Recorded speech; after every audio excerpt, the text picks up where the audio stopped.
Good morning and welcome to another video in this 42 video series. Today I want to tell you the considerations, the things you should have in mind before starting that divorce journey. Now I know that the choice to take a divorce is not one that is taken flippantly. At least on this side of the world, we put a lot of things into consideration before we say, okay, we want to end it.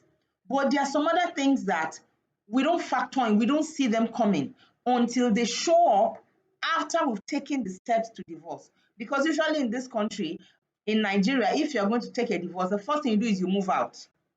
Then you begin the divorce process. And that also happens in some other parts of the world.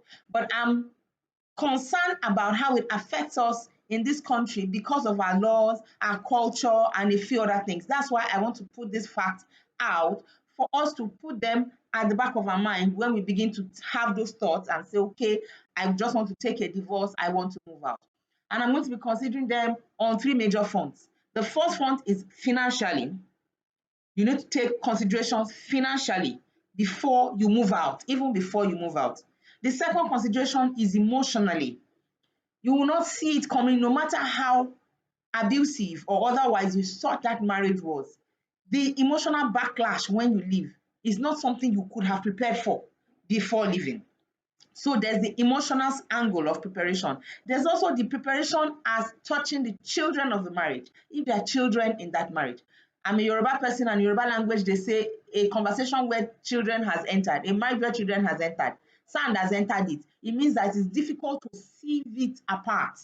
So we're going to be looking at it along those three fronts. First of all, my first suggestion is, if the factors of your life leave room for it, if it's not a life and death situation, I suggest that you take 6 months to plan for it. I tell people and they don't understand. They leave and then they go and start the process and then they come back because they see the impact on them. They come back later. But by that time, it becomes more difficult to juggle things together. So on the financial front, I want you to ask yourself some questions. Questions like, do you have a job of your own? Do you have income of your own coming in? If you don't, how are you going to cope financially? Is there somebody willing to fund your life? How long is the person willing to fund your life? Your living standards, would you be able to maintain it, or you would have to change it? Is there a place you can live if you move out, whether male or female? Is there a place you can live if you move out? Is it convenient? That place you are going to live if you move out, is it not too far for school runs for the children? Is it not too far for your social or religious runs for those of us that go to churches or mosques? Is it not too far? Is it not too far from a social cycle? How is it going to upset the balance of our life? Because these things have an emotional backlash on us that we never see coming. And so it affects our ability to cope when those scenarios end up in front of us. So that's the first front. Financially, do you share a bank account? How are you going to cope when you don't have access to those funds anymore? How are you going to do the financial separation of the signatories to the account? There are a lot of these things. You can take a biro and write some of them down. Write how you intend to answer them. There's no one size fits all. But you must be prepared for what you are going to have to deal with at the end of the day in the process of you restructuring your life independent of this person. So there are financial considerations to take. Do you want to start a business now? What kind of business do you want to start with small capital that you can grow easily? Do you understand? That is one angle financially. Emotionally, lawyers that handle divorce will tell you that we don't just do dissolution of marriage. We also do emotional counseling because there's an emotional load that comes with it. The person that is going through that divorce process comes with an emotional load. Sometimes they didn't see coming. A lot of it they throw on their lawyer. Now, as a person, as a lawyer, I can take it. I can take your load. I can help you. But because I was not in your life all along, it's going to be difficult for me to carry a large part of that load with you. It's going to be really difficult. So the question you need to ask yourself is, what is your social support in carrying the load? Do you have friends that you can run to once in a while. Maybe the person, your spouse calls you, the spouse you want to leave, they call you or they send you a message or you hear something hurtful they said. Do you have a social support? Do you have friends? Do you have close family members?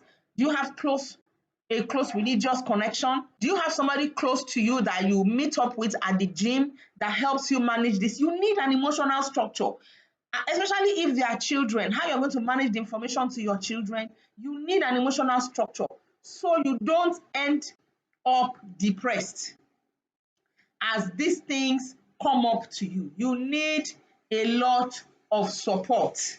Along with emotional support, you need friends who you can speak your heart to, who will not judge you and say you should not have left and say whatever. You need people who are going to help you on your journey to stability back. Sometimes, if you are not careful, these things can affect your job. And you know, at this point, you need your job. So you need an emotional support. If it's your friend, a close friend, not too many, a close relative, you need people to stand by you at this time, just help you be yourself, help you, you know, absorb the shock, help you. Sometimes you need a place to just go to where you can just laugh. They won't ask you anything, they just make you laugh. You need the support at this time. The third angle I want you to plan is for the children.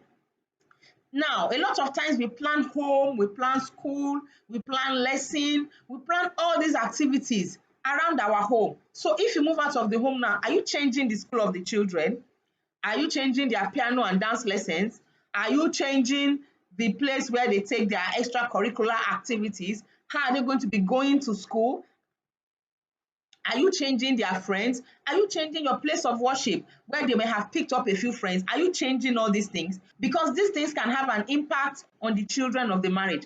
And also, what are you going to tell them? How are you going to explain the transition to the children of the marriage? These things are important because aside from the physical separation, the emotional separation, the literal separation of lives takes time. It's not something that you get by the paper of a judgment. It's a walkthrough.